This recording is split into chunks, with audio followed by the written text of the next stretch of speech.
మళ్ళీ ఆ కార్యక్రమం పెడుతున్నప్పుడు కూడా మా మీద ఒత్తిడి. ప్రైవేట్ ఇన్సూరెన్స్ కంపెనీలు లైన్ కట్టారు. బజాజ్ అలయన్స్ అంటాడు, యునైటెడ్ ఇండియా అంటాడు, ఇంకేదో అంటాడు వస్తారు వాళ్ళు. వచ్చి మేము ఇస్తామంటే మేము ఇస్తాం. ఇక మాకు అందరికి మా ఒక్కొక్క మంత్రిని పట్టుకొని ఒక్కొక్కరు, సార్ మాకు జర పరిచయం చేయండి సార్ అగ్రికల్చర్ డిపార్ట్మెంట్. కేసీఆర్ గారు ఒక్కటే చెప్పాను క్యాబినెట్ మీటింగ్లో, సమస్యనే లేదా, మన దేశంలో ఇన్సూరెన్స్ అంటేనే ఎల్ఐసి. ఎవడు ఇన్సూరెన్స్ చేసినావా అని కూడా అన్నాడు, ఎల్ఐసి చేసినావా అంటారు. నువ్వు గిన్నె చేసినావా గన్ల చేసినావా అని ఎవడు మాట్లాడాడు. అది ఉంటుంది చూడు, మనం బట్టలు ఉతికే సబ్బు అంటే రిన్ సబ్బు అంటారు తప్ప ఈ సబ్బు ఆ సబ్బు అన్నారు, రిన్ సబ్బే అంటారు. గట్లే ఇన్సూరెన్స్ చేసినావా అన్నారు, ఎల్ఐసి చేసినావా అంటారు. కాబట్టి మనం ఎల్ఐసికే ఇద్దాం తప్ప ఇంకోళ్ళకి ఎవరికి ఇచ్చే సమస్యనే లేదని చెప్పి ఎల్ఐసిని కాపాడింది. ప్రతి సంవత్సరం 1450 కోట్ల రూపాయలు ఎల్ఐసికి ఇచ్చి దాదాపు 70 లక్షల మంది రైతులకు ఇన్సూరెన్స్ పాలసీ తీసుకొచ్చిన నాయకుడు కేసీఆర్ గారు. నాకు తెలిసినంత వరకు ఎల్ఐసికి అతిపెద్ద కస్టమర్ ఎవడు ఈ దేశంలో అంటే ఈరోజు తెలంగాణ ప్రభుత్వమే అయి ఉంటుంది, కేసీఆర్ గారి నాయకత్వంలో తీసుకున్న నిర్ణయం వల్ల. గట్ల 1-2 కంపెనీలు కాదు పబ్లిక్ సెక్టర్ కేసీఆర్ కాపాడింది. అదేవిధంగా ఎప్పుడైతే అదే చెప్పండి, ఎప్పుడైతే ఇలా మీరు వినింటారు రేవంత్ రెడ్డి స్టేట్మెంట్ వినింటారు, మీరు అధికారంలోకి రాగానే వచ్చిన నెల రోజుల లోపలనే ఓల్డ్ సిటీ వాళ్ళు బిల్లులు కడతలేరు. ఇప్పుడు మీ కంచన్బాగ్ ఉండేది అన్నీ ఎలక్ట్రిసిటీ బిల్లులు కడతలేరు, ఇలా సంగతి ఏందో చూడాలి. అదానికి అప్పచెప్తా, రేవంత్ రెడ్డి గారి మాట, అదానికి అప్పచెప్తా డిస్కాము ఆడ ఇక ఈ ఎస్పీడీసీఎల్తో అయితలేదు, అదానికి అప్పచెప్తా అంటాడు. ఏది డిస్కామ్ను ఒక్కసారి అదానే అంటాడు వచ్చిండు అనుకో, ఇక మళ్ళీ ఉంటుందా ఎస్పీడీసీఎల్ ఎన్పీడీసీఎల్ ఉంటుందా అసలు డిస్కామ్? ఖతమే అయిపోతుంది కదా. బిల్లు కలెక్షన్ అని మొదలవుతుంది మొదలు, అటెన్కి ఏమవుతుంది ఒకటి ఇసం తరారా అంటే ఇల్లంతా నాదే అంటాడు. నెక్స్ట్ మీకు తెలియదు కదా, పేనుకు పెత్తన విత్తన ఎత్తంత కొరికిందని ఇడిచిపెట్టరు. ఒకసారికి ఇంత సందు దొరికితే ఇడిచిపెట్టరు. మా మీద కూడా ఉండే ఒత్తిడి, ప్రైవేటైజ్ చేయండి, మీకు ఎఫ్ఆర్బిఎంలా ఇంకా కొద్దిగా అప్ ఎక్కువ ఇస్తాం, 1% ఎక్కువ ఇస్తాం అని చెప్పి మాకు రకరకాల ఇవి. అదేవిధంగా మీరు గమనించుంటారు, మోటార్లకు మీటర్లు పెట్టండి, అదొక వైపు ఒత్తిడి. ఇట్లా ఎన్ని రకాలుగా ఎన్ని వైపుల నుంచి ప్రైవేట్ కంపెనీలు దూరి మన పబ్లిక్ సెక్టర్ కంపెనీలను ఖతం చేసే ప్రయత్నం చేసిన డిస్కామ్లు కావచ్చు, జనరేటింగ్ కంపెనీ కావచ్చు, కేసీఆర్ గారు ఎన్నడూ అలౌ చేయలేదు. చేయకపోగా వైజాగ్ స్టీల్ ప్లాంట్ విషయం వచ్చింది.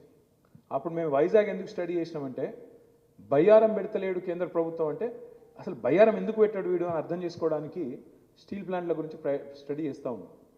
అప్పుడు మాకు అర్థమైంది ఏంది, బయ్యారం నుంచి 180 కిలోమీటర్ల దూరంలో బయ్యారంలో ఉక్కు నిక్షేపాలు ఉన్నాయి. ఆడికెళ్ళి 180 మీటర్ల దూరంలో ఛత్తీస్గఢ్లో బైలదిల్లా అనే ఒక అద్భుతమైన నిక్షేపం ఉంది, ఇనుము. అసలు మన దగ్గర క్వాలిటీ మంచిది కాదు అని వీళ్ళు అంటారు ఈరోజు కేంద్ర ప్రభుత్వం వాళ్ళు. ఆడికెళ్ళి 180 కిలోమీటర్ల అవతల బంగారం అసలు ఇనుము ఉంది. మరి దానికి పెట్టండి అంటే ఏం చేసిందో తెలుసా, మనం అడగంగానే వీళ్ళు అడిగితే డిమాండ్ చేస్తే మళ్ళీ రేటట్టు వెయిటట్టు ఉందని చెప్పి అది ఛత్తీస్గఢ్లోకి వస్తుంది. మనం ఏం ప్రతిపాదించినామంటే, మీరు వైజాగ్లో స్టీల్ ప్లాంట్ పెట్టారు, వైజాగ్లో ఇనుము లేదు, కానీ ఆనాడు పోరాటాలు జరిగినాయి, విశాఖ ఉక్కు ఆంధ్రుల హక్కు అని. అరే మరి ఏ ఇనుము లేని కాడనేమో 600-700 కిలోమీటర్ల అవతలకి వెళ్ళేమో ఇనుము తెచ్చి అక్కడ స్టీల్ ప్లాంట్ పెట్టినరు. మాకు 180 కిలోమీటర్ల అవతలనే ఉన్నది ఇనుము, బ్రహ్మాండమైన ఇనుము ఉంది. ఇక్కడ లో గ్రేడ్ ఐరన్ ఓర్ ఉన్నా అక్కడ బెస్ట్ ఐరన్ ఓర్ ఉంది, మాకు పెట్టండి. అవసరమైతే ఆ 180 కిలోమీటర్లు స్లరీ పైప్ లైన్ మేము వేస్తాము, లేదా మీరు రైల్వే లైన్ ఏమంటే కూడా వేస్తాము, మా ఖర్చుతోనే ఇస్తాం, రాష్ట్ర ఖర్చుతోని. ఛత్తీస్గఢ్ ప్రభుత్వం కూడా రెడీగా ఉంది, లింకేజ్ ఇవ్వండి, పెట్టండి స్టీల్ ప్లాంట్, ఒక 20-25 వేల మందికి ఉద్యోగాలు వస్తాయి. కేంద్ర ప్రభుత్వం మాట ఇచ్చినట్టు పెడితే బయ్యారంలో గిరిజన బిడ్డలు ఉంటారు అక్కడ, వాళ్ళకు ఉద్యోగాలు వస్తాయి అని బతిమలాడితే కేంద్ర ప్రభుత్వం ఏం చేసింది దొరికేనా, వీళ్ళు ఎక్కువ మళ్ళీ డిమాండ్ పెట్టి లాజికల్గా కొట్లాడతారు, కేసీఆర్ ముందే తెలివైనోడు అని చెప్పి ఆయనతో బయలుదిల్లా గనులు మొత్తం అదానికి రాసిచ్చారు. ఇలా అదాని చేతులు ఉన్నాయి. ఎందుకు చెప్తున్నా ఇదంతా అంటే, మనమేమో ఇటు దిక్కు ఆలోచిస్తున్నాం, సెయిలు, సింగరేణి, స్టీల్ ప్లాంటు, గిరిజనులు, 25,000 మందికి ఉద్యోగాలు, పబ్లిక్ సెక్టర్ కంపెనీ పెరిగితే ప్రజల ఆస్తి పెరుగుతుంది, దేశ ఆస్తి పెరుగుతుంది, జాతి సంపద పెరుగుతుంది. అట్లా మనం ఆలోచిస్తే కాదు, ఎక్కడ నిక్షేపాలు ఉంటాయి, ఎక్కడ ఐరన్ ఓర్స్ ఉంటాయి, ఎక్కడ గనులు ఉంటాయి, ఎక్కడ బాగా సంపద ఉంటే దాన్ని ప్రైవేట్ వాళ్ళకి రాసేయాలన్న ఆలోచన వాళ్ళు చేసింది. ఇది మనకు వాళ్ళకు ఫిలసాఫికల్గా ఐడియాలజికల్గా ఉన్న తేడా. నా ప్రార్థన మీతో ఏంటంటే, ఇవాళ మీరు 2-3 మంచి విషయాలు చెప్పినారు. ఒకటి నిధానిలో, అదేవిధంగా కంచన్బాగ్లో మన గెలుపు బావుట ఎగిరేసినాం, బీడీఎల్లో బ్రహ్మాండంగా మిధానితో పాటు బీడీఏలో కూడా మనం గెలిచినామని చెప్పి మీరు చెప్పినారు. చాలా చాలా సంతోషం. మీ అందరికి హృదయపూర్వకంగా శుభాకాంక్షలు. అయితే ఇది ఇక్కడితో ఆగిపోకూడదు.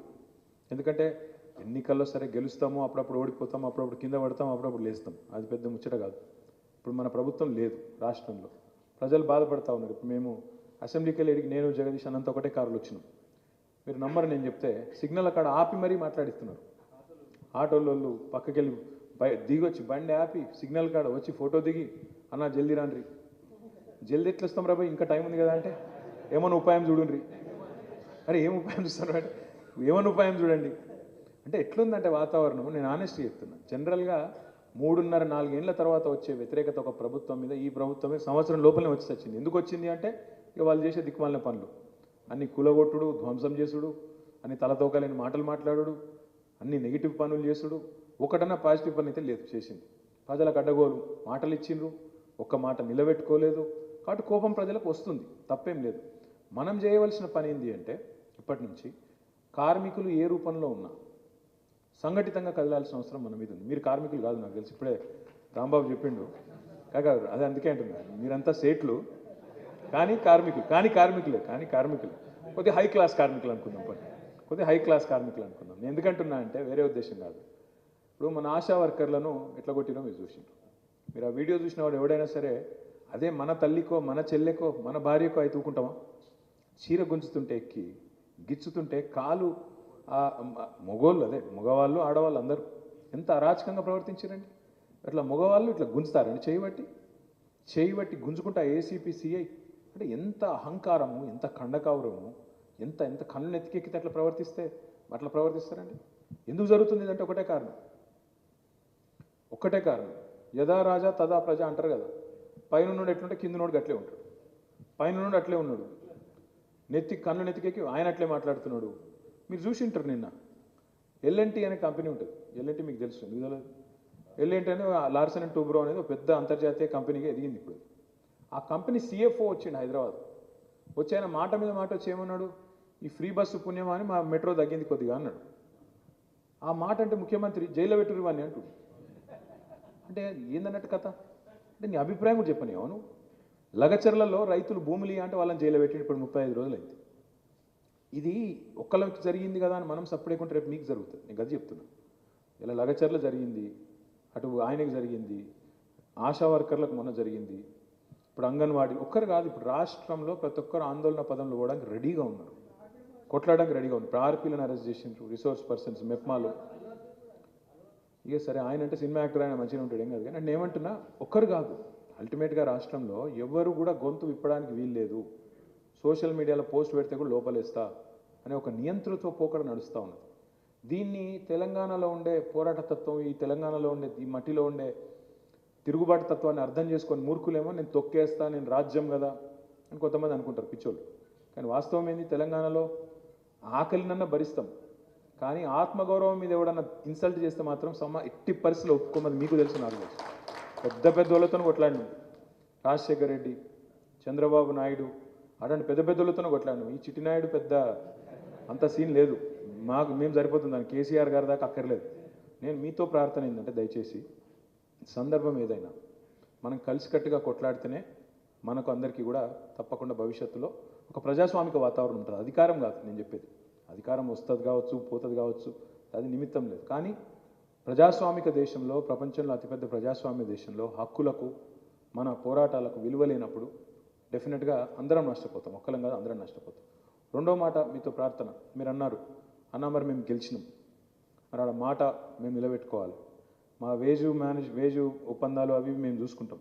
కానీ కేంద్రంతో మాట్లాడేటప్పుడు మాత్రం మీరు మాతో తప్పకుండా మాకు సహకరించాలని కోరారు. సహకరించుడు కాదు, నేను మీకు మాట ఇస్తా ఉన్నా. మీరు రక్షణ శాఖ మంత్రిని కలిసేది ఉన్నా, కేంద్రంలో ఇంకెవరైనా పెద్దలను కలిసేది ఉన్నా, ఎవరో కాదు తప్పకుండా నేను, మాతో పాటు సహచర ఎమ్మెల్యేలు మేము కూడా వస్తాం, మీతో పాటు వచ్చి నిలబడతాం. రాజ్నాథ్ సింగ్ దగ్గర కానీ ఇంకో దగ్గర కానీ మేమే తీసుకొని పోతాం. మా ఎంపీలు ఉన్నారు, రాజ్యసభలో మాజీ ఎంపీలు ఉన్నారు, మా ఎమ్మెల్సీలు ఉన్నారు, ఎమ్మెల్యేలు ఉన్నాం. మేము ఉన్నదే మీకు సేవ చేయడానికి. కాబట్టి తప్పకుండా 100% మీరు ఎప్పుడు చెప్పండి అన్న ఇక ఫలానా రోజు పోదాం ఢిల్లీ అంటే మేము వస్తాం, మేమే తీసుకుపోతాం. మిమ్మల్ని తీసుకొని పోయి మిమ్మల్ని అక్కడ కడుపులో పెట్టుకొని చూసుకునే బాధ్యత మాది, మీకోసం కొట్లాడే బాధ్యత కూడా మాది. రాజ్యసభలో కూడా ఏమైనా అంశాలు లేవనెత్తాలి అన్న, ఎందుకంటే పార్లమెంట్లో, లోక్సభలో లేం మనం. ఇలా రాజ్యసభలో మనకు 4 సభ్యులు ఉన్నారు, సురేష్ రెడ్డి గారు వారితో పాటు బృందం ఉంది, తప్పకుండా అక్కడ లేవనెత్తుతాం. మండలిలో మత్స్యనాచారి గారు వారి బృందం మొత్తం ఉంది, అక్కడ తప్పకుండా పోరాటం చేస్తాం. శాసనసభలో కేసీఆర్ గారి సైన్యం మేమంతరం ఉన్నాం కాబట్టి అక్కడ గొంతిప్పడానికి మేము సిద్ధంగా ఉన్నాం. నా ప్రార్థన మీతో ఒకటే, ఈ గెలుపుతో, ఎందుకంటే కేసీఆర్ గారు ఎప్పుడు చెప్తుంటారు మాకు, గెలుపుతో పొంగిపోవద్దు, అపజయంతో కుంగిపోవద్దు. గెలవంగానే మనం గెలిచినవి అవతలోడు బేకారు కాడు అన్నట్టు మాట్లాడుకుంటారు.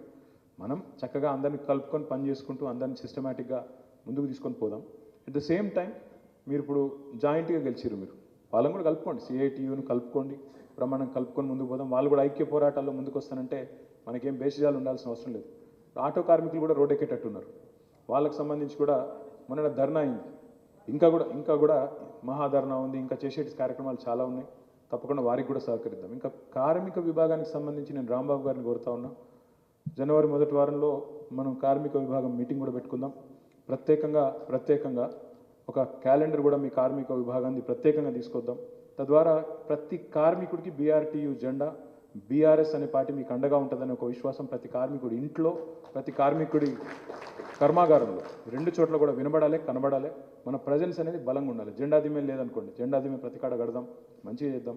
చేసి ఇక్కడ నుంచి సిఐటియుకి, ఏఐఎస్ఎఫ్కి, ఇంకా మిగతా వాటికి, ఏఐటియుసికి ధీటుగా, ఐఎన్టీయూసీ అంటే ఇక వాళ్ళు నాకు తెలిసి కాంగ్రెస్ పార్టీ పరిస్థితే బాగాలేదు, ఐఎన్టీయూసీ పరిస్థితి అంత గొప్పగా ఉంటుంది నేనైతే అనుకోను వ్యక్తిగతంగా. ఎందుకంటే వాళ్ళు నిజంగా కూడా ఒక రకంగా డసిపోయి ఉన్నారు, వాళ్ళతో పెద్దగా ఏం కాదు. ఏమున్నా ప్రజలు చూసేది మన వైపే చూస్తున్నారు అన్ని రకాలుగా కూడా. దయచేసి అందుకే మీతో ప్రార్థన, ఒక మంచి స్ట్రాటజీ రూపొందించండి వచ్చే సంవత్సరానికి సంబంధించి. ఎందుకంటే ఇంకా ఆల్మోస్ట్ ఈ ఇయర్ అయిపోతూ ఉంది. వచ్చే 25వ సంవత్సరానికి సంబంధించి ఒక క్యాలెండర్ రూపొందించండి. ఏమేమి ఇష్యూస్ తీసుకోవాలి, ఏ రంగాల్లో మనం పోరాటం చేయాలి, పార్టీ నుంచి మీకు కావాల్సిన సహకారం ఏంటి, మీరు అట్లే ఆర్గనైజేషన్ కూడా కొంత పటిష్టంగా బిల్డ్ చేయండి.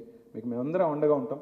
అన్ని హౌజెస్లో, ఎమ్మెల్సీలుగా కౌన్సిల్లో, ఎమ్మెల్యేలుగా అసెంబ్లీలో, అక్కడ పార్లమెంట్లో మన పార్లమెంట్ సభ్యులు అందరం అండగా ఉంటాం.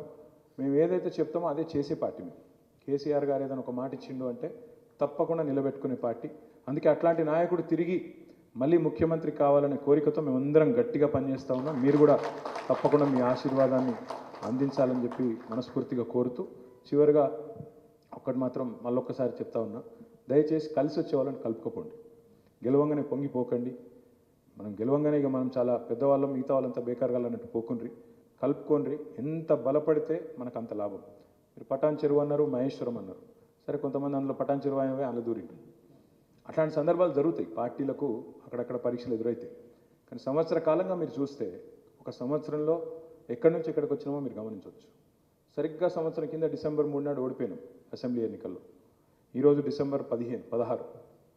మరి ఎన్ని దెబ్బలు దాకినా పార్లమెంట్లో ఒక్క సీట్ రాకపోయినా, 10 మంది ఎమ్మెల్యేలు జంపు కొట్టినా, కేసీఆర్ గారి బిడ్డను తీసుకుపోయి జైల్లో పెట్టినా, కేసీఆర్ గారికి స్వయంగా శారీరకంగా అస్వస్థత కలిగిన, ఇవన్నీ తట్టుకున్నా కూడా ఇలా మిగిలిన నికాల్సైన వాళ్ళం అందరం కూడా ఇక్కడ మిగిలినాం, మీకోసం నిలబడ్డాం. రేపు తెలంగాణ సమాజంతో అట్లే గట్టిగా నిలబడతాం, గట్టిగా తలపడతాం. ఎవరైతే దుర్మార్గులు, శత్రువులు ఉన్నారో, ప్రత్యర్థులు ఉన్నారో వాళ్ళతో మీ అండ, మీ ఆశీర్వాదం మాకు ఇట్లే ఉండాలని కోరుతూ, ఏ సమస్య వచ్చినా దయచేసి తెలంగాణ భవన్ అనేది ఇప్పుడు జనతా గ్యారేజ్ అయిపోయింది. మీరు మూసీ దెబ్బ వాళ్ళు ఇక్కడికే వస్తుండ్రు, హైడ్రా దెబ్బ ఈడికే, ఆశా వర్కర్లు ఈడికే, టీచర్లు ఇతరులు అందరూ ఈడికే వస్తూ ఉన్నారు. జనతా గ్యారేజ్ అయిపోయింది, మీద ఆటో కార్మికులు ఈడికే వస్తున్నారు. ఈరోజు మీరు కూడా బీడీఎల్ వాళ్ళు కూడా ఈడికే వచ్చినారు. రేపటి రోజున ఏ సమస్య వచ్చినా మనకున్నది ఒకటే ఒక అడ్రస్, తెలంగాణ భవన్. రండి, తప్పకుండా హక్కులు సాధించుకుందాం కలిసికట్టుగా. జై తెలంగాణ. వచ్చిండ్రు. Thank you. వారికి సన్మానం చేద్దాం, బీడీఎల్ వాళ్ళకి సన్మానం చేద్దాం మనకు. Thank you.